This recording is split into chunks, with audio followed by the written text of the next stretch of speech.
Hello. Today I wanted to take a quick tour of the formatting for board game rulebooks. And by formatting, I mainly mean the structure of how you present the information on a page by page basis. So today I will be going through this rulebook template that I have set up in Google Docs that I share around sometimes.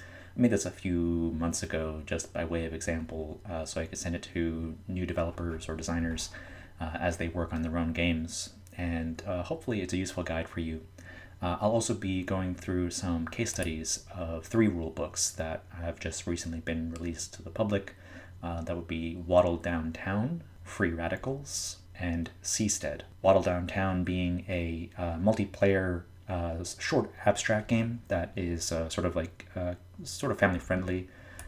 Free Radicals being a more complex asymmetrical Euro game, and Seastead being a kind of a halfway point. It's a 2-player game, but has some additional depth to it that makes it a little bit more complex than a simple abstract. And I want to just show how the same basic structure can apply to all 3 very different games with different themes. Let's start off with just the beginning of all of this, the front page of your rulebook. The way I have it set up in this Google Doc just has the rulebook title here at the very top with a couple of little details about your age, players, time. And in this section I have a status section for basically explaining whether this rulebook that you're sharing is in its early testing phase, or if it's ready for publication, has it been edited, has it been blind tested, all that stuff. You don't need to put that in the final rulebook, but assuming you're sharing your Google Doc with potential publishers, this is useful information for them to know.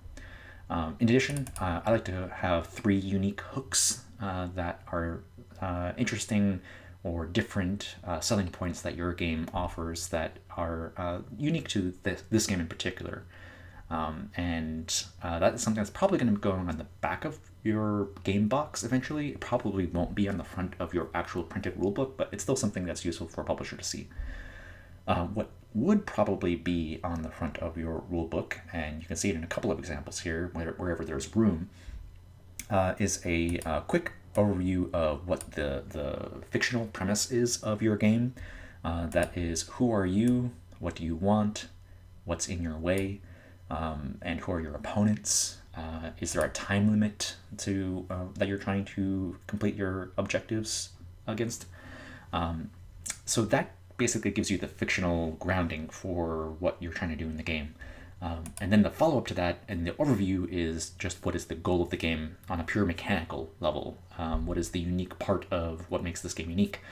Say, for example, in the game Sonora, the unique hook there is that it's a roll and write game, but instead of rolling, there's a dexterity element, and so that's the sort of the unique mechanical hook. There's no story in that, and that would be something that you explain in the previous section. This is strictly a place to explain in more physical terms what it is you're going to be doing in this game. This is also a place to list any unique components that you may have in this game. Say, if your game were to use a unique toy or some kind of gadget, that would be a place to put that here. And also noting, again, what is the time limit? When does the game end? What triggers the end game? That's useful information without going into too much mechanical detail. Simply saying at the end of so many rounds, so many turns, or when, say, a deck runs out. Really basic, high-level overview of when the game would end is useful to know. And then lastly, the call to action. Again, this is something that may not be in your final printed rulebook, but is still useful for a publisher to see at the bottom of your front page of your rulebook. What you're looking for is important to know for whoever's reading this. If it's a publisher, you want them to know that you're looking for a publication, that you consider this game ready for publication. Whether that's actually the case or not is sort of up to them.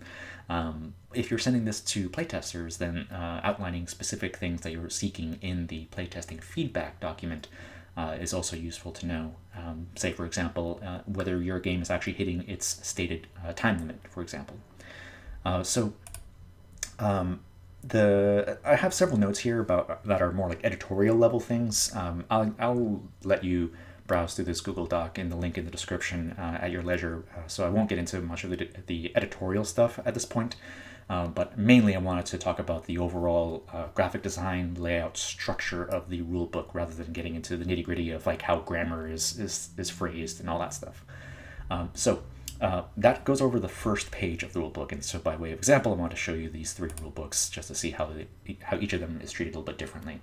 You can see in Waddle Downtown, we have sort of an interpretation of the box cover, which you also saw on the Google Doc here. This is just some placeholder art that I pulled from Art Breeder.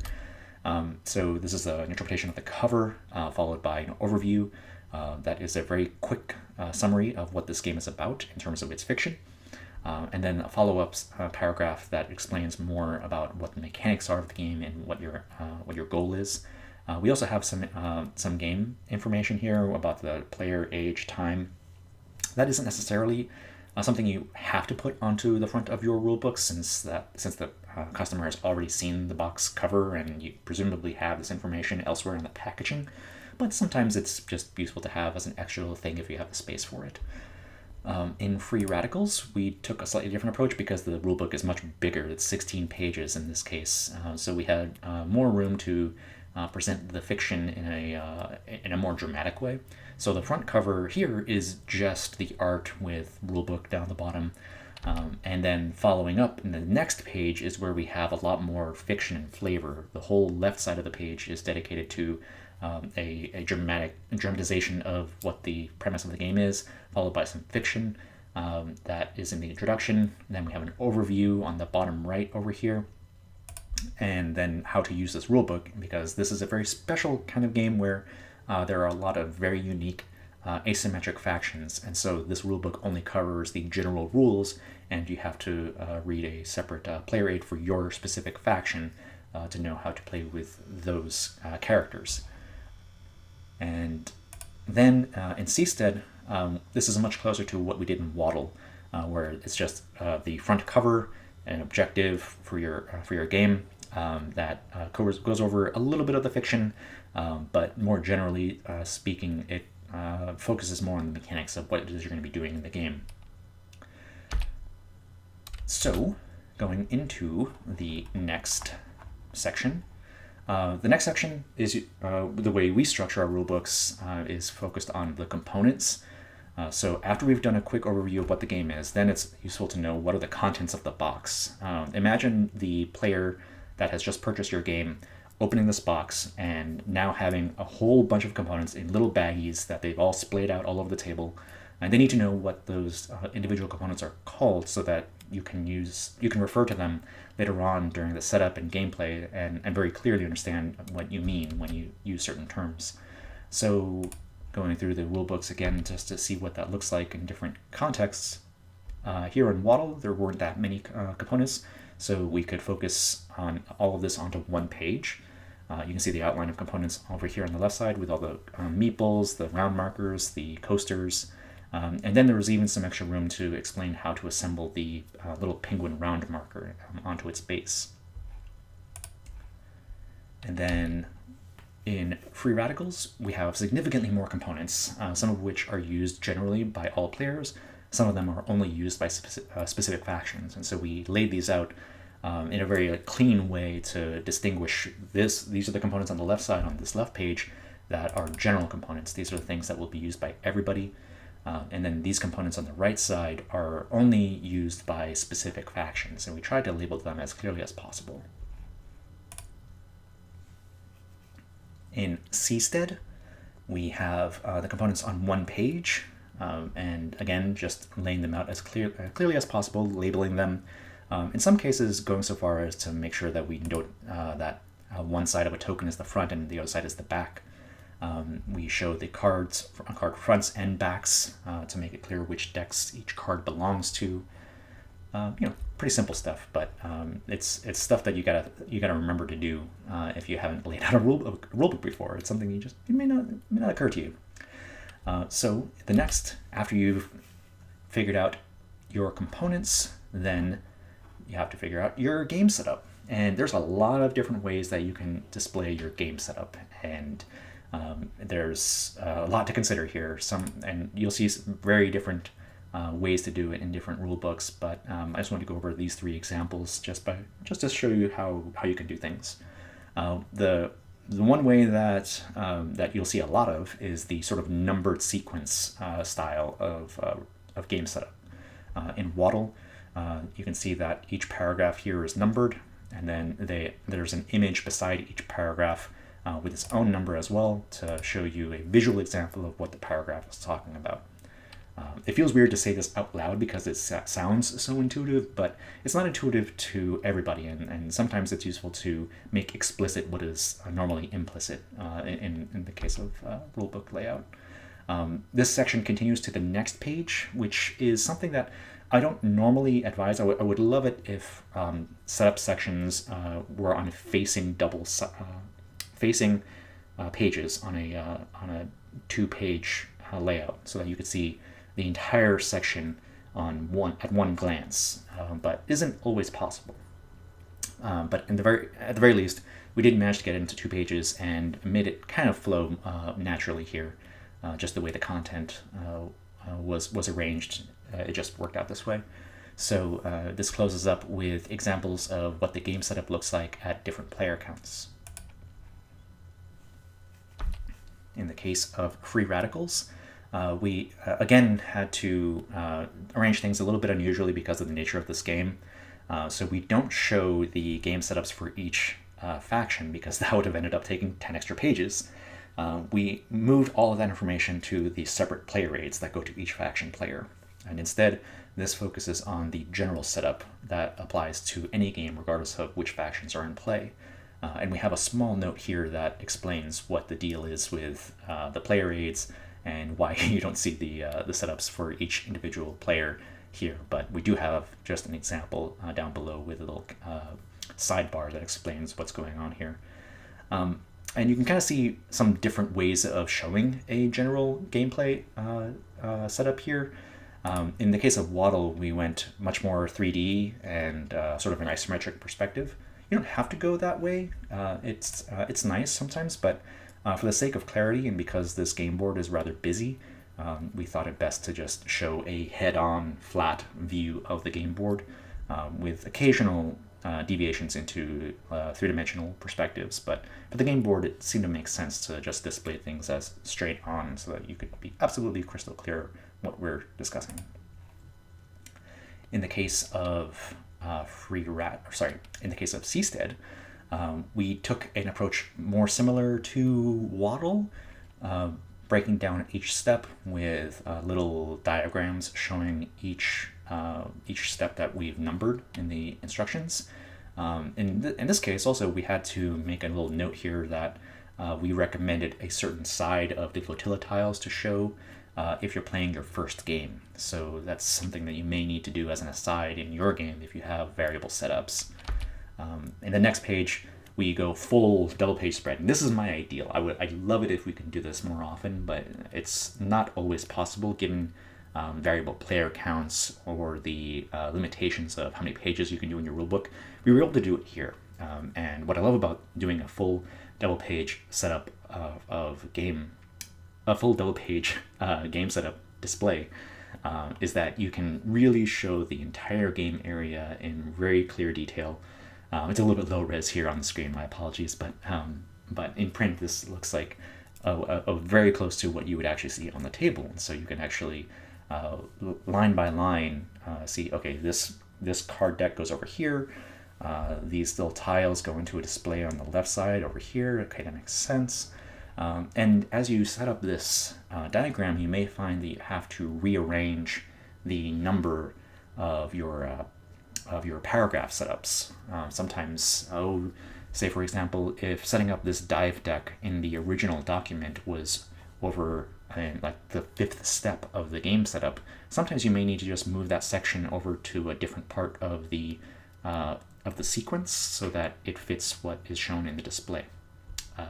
Just discuss that with your designer or your editor, see if that's cool.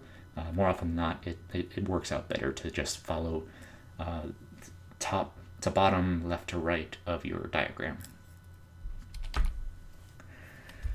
So after you have gone through your game setup, sometimes you may need to go into more detail about showing your player area setup in case of a complicated Euro game. Sometimes there's a general setup that's in the middle of the table, and then you have to also consider some individual player board setup.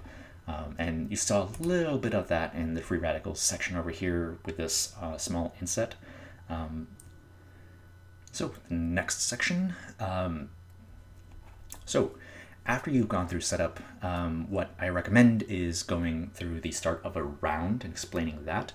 And your game may not have rounds per se, but it's still useful to have an introductory section that goes over the broadest possible time structure or outline of how a game flows. Before you get into an individual player's turn, it's helpful to just say, in general, the game will last a certain number of turns, or it will last until a deck runs out. Each player will take alternating turns, starting with a certain player. This is the place to outline all of that stuff before you get into the deeper nitty-gritty detail of what the game is about. Not every game requires that. So in the case of Waddle, for example, let's go to there. This is a fairly straightforward multiplayer game with simple abstract rules. So we go into some detail here outlining what some basic game terms are. In the case of Waddle, we have to also outline how the gameplay area differs based on the player count, and so how that affects gameplay. In the case of free radicals, we have a slightly different one. We have a how to play section that is more or less just an overview of the entire game structure, from the opening objective, what every faction is trying to do, how long the game lasts, when the game ends, what your turn sequence is typically for all players, and then going into some more detail about what the various components and resources are that you'll be acquiring and spending, and the process of activating certain worker placement spaces on the game board. In Seastead, the overview section is just this part here, the game sequence. And so this section goes over some very broad overviews of what a turn is, what happens on a turn, before going into more detail about what those individual steps are within a turn. Now in the Google Doc, I have a series of sections here that are pretty generic. This is where things really deviate depending on what the game is. So in my example, I've gone a little bit more detailed, assuming that this game would be something a little bit more complicated, like a medium weight Euro game or strategy game. And that would have several subsections of things that you could do on your turn. For example, playing cards, drawing cards, gathering resources, building structures, that sort of stuff. In the case of Seastead, there's only two actions that you do on your turn. You either dive or you build. And we managed to get both of those actions onto a double-page spread, which is great, because then you basically see the entirety of what you can do on a turn at one glance. There are further details to consider, and that's where we have more page references to see this stuff in detail. But it's nice to be able to just to answer the question, how do you play, and have one double-page spread that outlines all of that. Not every game allows you to do that. So in the case of free radicals, we go into some detail about what else you can do on your turn, and there's quite a bit. Whether it's drawing cards, what it means when you're allowed to draw a card, certain icons and how they differ from each other. In this case, this icon with the asterisk means that you can take a card from the display or the top of the deck, whereas the card icon with a question mark means you must draw a random card. You do not get to choose from the display. And then other little bits of things that you'll be asked to do by your individual player actions, and what those mean. So this is where we define certain action terms that you'll be asked to do.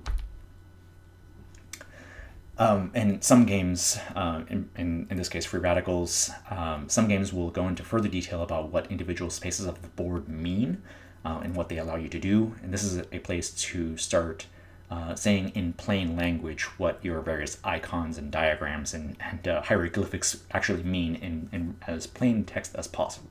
In ideal circumstances, you would be able to follow a structure similar to free radicals here. or in Seastead, where the beginning of a section is always at the top left of a double page spread, or if necessary at the top of a page. And ideally, one section would not traverse a complete page break into the next page spread. That's the ideal. You want to avoid doing that. Again, the goal of the layout is that you want to have as much of the information in one section visible at a glance as possible. The best way to do that is to chunk things out so that you can get it all into units of either a page or a double page spread. So up to this point, we've been zooming in at increasing degrees of magnification, from the overview of the game to the components of the game to how you set them up, individual steps of a turn, getting as granular as you need to, and then we start zooming back out to the to sort of the other bookend of all of this, where we start discussing how a round ends, if a round is a singular unit of play. Sometimes your game doesn't have a round per se, and so you don't need to do any cleanup or upkeep at the end of a round. You can just keep on going. In this case, if that is your game, you can just make this a very quick summary. Perhaps I should have found another rulebook that actually shows this. There are some games that require some upkeep after every rotation, but it doesn't seem like I have an example here. But yeah, in your end of game section, we sometimes go into some detail about what you have to do at the end of the game. Sometimes the end of the game is triggered and there are still several turns that occur after that trigger before the game actually ends. This is a place where you can outline that section and what that means. So say in the case of Waddle, we outline that the game ends after a certain number of rounds based on the number of players.